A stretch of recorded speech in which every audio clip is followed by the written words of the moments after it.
సాగర తీర ప్రాంతాలకి జనం రోజు వెళ్ళటానికి ఇష్టపడతారు. సముద్రాన్ని చూసే పెద్దవాళ్ళు కూడా తమ ఏజ్ని మర్చిపోయి గంతులేస్తారు. సముద్రం ప్రకృతిలో ఉన్న ఒక వరం. అలాంటిది సాగర తీరానికి వెళ్ళాలి అంటే టికెట్ తీసుకోవాలి అనే రూల్స్ పెడుతున్నారు. జూ, పార్క్, మ్యూజియంలకి టికెట్ పెట్టినా ప్రజలు హర్షిస్తారు, కానీ అవి మానవ నిర్మితాలు. కానీ నదులకి, సముద్రాలకి వెళ్ళాలి అంటే టికెట్ తీయాలి అన్న రూల్స్ని ప్రజలు వ్యతిరేకిస్తున్నారు. ఇంతకీ సాగర తీరానికి టికెట్ ఎందుకు పెట్టారు?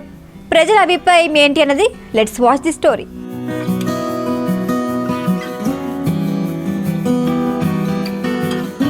ఏపీలో చాలా చోట్ల బీచ్లు ఉన్నాయి. అన్నిటికంటే ప్రసిద్ధి చెందిన సాగర తీర ప్రాంతం వైజాగ్, నెక్స్ట్ కాకినాడ. బీచ్లున్న ఏరియాల్లో డైలీ జనాలు రావటం కామన్. వైజాగ్లో ఆర్కే బీచ్, రిషికొండ, యారాడ మొదలైనవి ఉన్నాయి.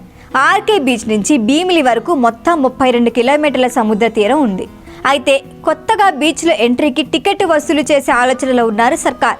ఇందులో భాగంగా రిషికొండ బీచ్ చూడటానికి వచ్చే వీక్షకుల కోసం టికెట్ పెట్టి మనీ వసూలు చేయాలి అని ఏపీ టూరిజం శాఖ ఆలోచన చేసింది. ఇందులో భాగంగా టీవీ, న్యూస్ పేపర్లలో ఈ వార్త బాగా స్ప్రెడ్ చేశారు. కానీ ప్రజలు వ్యతిరేకించడంతో పర్యాటక శాఖ వెనక్కి తగ్గింది. ఇదేమి మానవ నిర్మితం కాదు, ప్రకృతి వరం. ఇలాంటి దానిపై సర్కార్ జులుం ఏంటి అని పలువురు విమర్శించారు. ఇది మనిషి నుంచి ప్రకృతిని దూరం చేసే ఆలోచన అని సోషల్ మీడియా వేదికగా వీడియోస్ వైరల్ అయ్యాయి. చాలా మందికి బీచ్ మంచి వేదిక. సామాన్యుడి నుంచి సెలబ్రిటీ వరకు అందరికీ నచ్చే స్పాట్ బీచ్. కొందరు వాకింగ్ కోసం వస్తారు, కొందరు బర్త్డే పార్టీలకి, ఫ్యామిలీ మెంబర్స్, ఫ్రెండ్స్ ఇలా చాలా మంది బీచ్లకు వస్తూ ఉంటారు. ఆనందాన్ని పంచుకోవటానికి, బాధల్ని మర్చిపోవటానికి. అలాంటి బీచ్లకు ఎంట్రీ టికెట్ అంటే శోచనీయమని పలువురు ఆవేదన చెందారు. అసలు బీచ్లకి టికెట్ వసూలు చేయాలి అన్న ఆలోచన సర్కార్కి ఎందుకు వచ్చిందో అనుకుంటున్నారా? విశాఖలో ఆర్కే బీచ్ తర్వాత ఎక్కువ మంది పర్యాటకులు వచ్చేది రిషికొండ బీచ్కే. నెలకి రిషికొండకి 1,50,000 పైనే వస్తారని అంచనా. అదే హాలిడేస్, కార్తీక మాసంలో అయితే ఇంకా ఎక్కువ మంది వస్తుంటారు. అందుకనే 20 రూపాయల టికెట్ పెడితే సంవత్సరానికి సుమారు 3.5 కోట్ల ఆదాయం వచ్చే ఛాన్స్ ఉందని సర్కార్ ఆలోచన.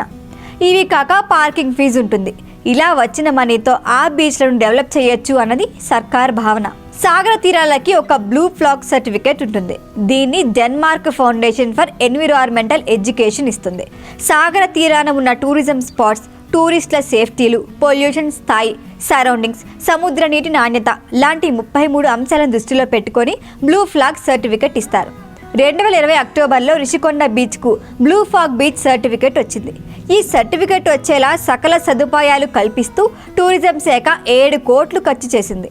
ఏపీలో ఈ బ్లూ ఫ్లాగ్ సర్టిఫికేట్ ఉన్నది రిషికొండ బీచ్కి మాత్రమే. దీంతో రిషికొండ బీచ్ నిర్వహణపై ప్రత్యేక దృష్టి పెట్టాల్సి వస్తోంది. ఒకసారి ప్రైవేటు సంస్థకు అప్పగించినా మళ్ళీ ప్రభుత్వం తీసుకుంది. బీచ్ నిర్వహణకు టెండర్లు వేసినా ఎవ్వరూ రావటం లేదు. కారణం అక్కడ వచ్చే ఆదాయం కంటే నిర్వహణ ఖర్చు ఎక్కువ అవుతూ ఉండడమే. ఈ బ్లూ ఫ్లాగ్ బీచ్ హోదాని కాపాడటం కోసం ఎంట్రీ టికెట్ ప్లాన్ చేశారు. రిషికొండ బీచ్లో బీచ్ క్లీనర్లు, లైఫ్ గార్డులు, సెక్యూరిటీ సిబ్బంది మొత్తం 40 మంది వర్క్ చేస్తున్నారు.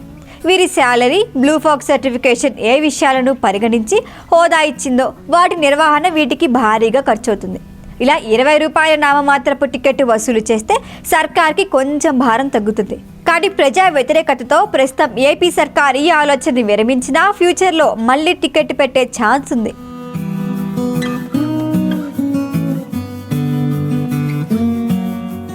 ఈ వీడియో కనుక మీకు నచ్చినట్టయితే లైక్ చేయండి, షేర్ చేయండి, సబ్స్క్రైబ్ చేయండి. అలాగే పక్కనే ఉన్న బెల్ ఐకాన్ని క్లిక్ చేయండి.